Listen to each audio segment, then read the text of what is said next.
Sorry about that.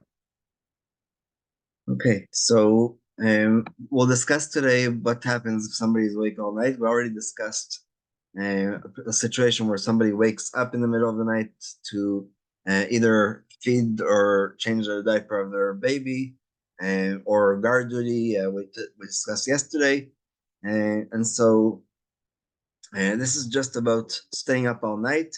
And of course, the most practical application of this is the night of Shavuos, the night of us receiving the Torah, that there's a custom to stay up all night. Most synagogues have classes all night. Some people just learn on their own. Personally, I think it's not such a good idea because your concentration in the morning service is completely ruined. You're falling asleep every 3 seconds. And I'll share a story that I think I shared already before, which is that in 10th grade, my homeroom teacher, my Ram, came over to me and told me that woke me up and basically says that we're up to Torah reading, but he thinks that I fell asleep when I covered my eyes for the Shema. So he basically told me, catch up, right? So it's not a good idea. It is a custom. It's a very old custom, but morning services are, I think, more important than staying up all night. You have other opportunities that you can learn Torah. Anyway, but this is what the background for this ruling is. So, as a general rule, even a person who did not sleep all night recites Birkot HaShachar, the morning blessings.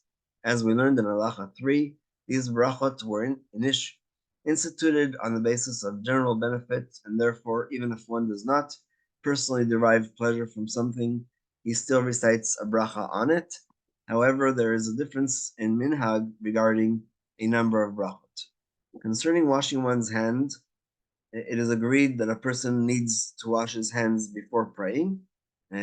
However, the poskim differ regarding whether or not to recite a bracha on this washing. The reason why they would disagree is because, on the one hand, you're saying a bracha she'enat tzricha, a blessing that is not needed because you know that your hands were clean all night, because even if you went to the bathroom, you did wash your hands during the night, but and without a blessing. So therefore, that would be the issue of saying not to say the bracha, because a bracha is rabbinical, and we say that as a general rule, safek de rabbanan lekula, which means that if you have a doubt about a rabbinical law, then we are more lenient, especially since we don't want to say God's name in vain or unnecessarily. There's a difference really between in vain and unnecessarily, but for this discussion, it's just the question whether we should or should not say the blessing on washing of the hands. So according to the Mishnah Berurah of Yisrael Meir of Radin, before praying, it is best to relieve oneself and touch a part of the body which is normally covered, thereby necessitating the washing of one's hands with a bracha. However, in any case, the Sephardic minhag is not to say a bracha on this washing if you stayed up all night and you know that your hands are clean. So again, that's the fear of saying God's name unnecessarily. Similarly, regarding Birkot Torah, the blessings of before learning Torah, there's a dispute as to whether or not one is obligated to repeat these brachot with the dawn of a new day. Since we were up, again, talking about Shavuot, not about other situations, if we were up learning Torah all night long, it sounds ridiculous to have to say Birkot Torah when you already studied Torah and you're continuing to study Torah, you're just breaking for praying right now. So that's why it's in the laws of prayer. Therefore, it is best to hear the brachot recited by someone who did sleep with the intention to fulfill the obligation by hearing them. There is an opinion in the Talmud that Birkot Torah is one of two blessings that are actually biblical. The other one is blessing Hashem after the meal, which we call benching or grace after the meals. And so the proper solution or compromise is to basically appoint somebody to say the blessings out loud who did sleep during the night. That way, he, just like when a wife lights the Shabbos candles and the husband says Amen, he doesn't have to himself make the blessing on the candles. It's the same thing as the mitzvot of learning Torah after learning Torah all night long. If one cannot find another person around him who can recite the brachot for him to hear, some poskim rule that one may recite them by himself. Such is the custom of the Sephardim and some Ashkenazim. There are others who rule that one should have in mind to fulfill his obligation in Ahava Rabbah or Ahavat Olam, as we discussed earlier, the second blessing before the Shema, which talks about thanking Hashem for giving us the Torah and for choosing us to give us the Torah.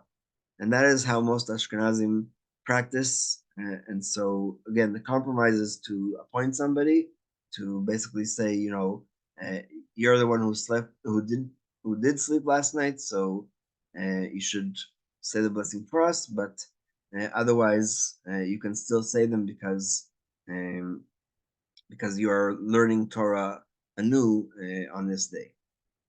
And there's also doubt concerning Elokai and Shema and Hamavir Shina Minai, since some say that only one who slept may recite them. And weirdly enough, I actually tend to agree with this because both these blessings, that's what I'm talking about being weird, both these blessings are said actually in the singular, not in the plural. Elokai Neshama Shinatata Bi Ta'arahi.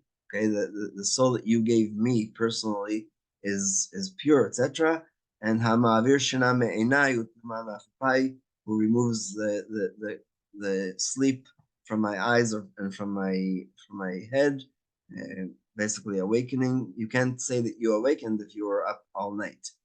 In order to avoid uncertainty, it is best to hear these brachot being recited by someone who did sleep, and in doing so, fulfill their obligation. If there is no one around to recite them, according to the Sephardic minhag and some Ashkenazi poskim, one may recite them himself, although the Mishnah Berurah maintains that he should not, and I think that that's how we should rule, because again, it's a singular language blessing, and it specifically talks about me having my soul returned to me, and we can say that honestly if we were awake all night.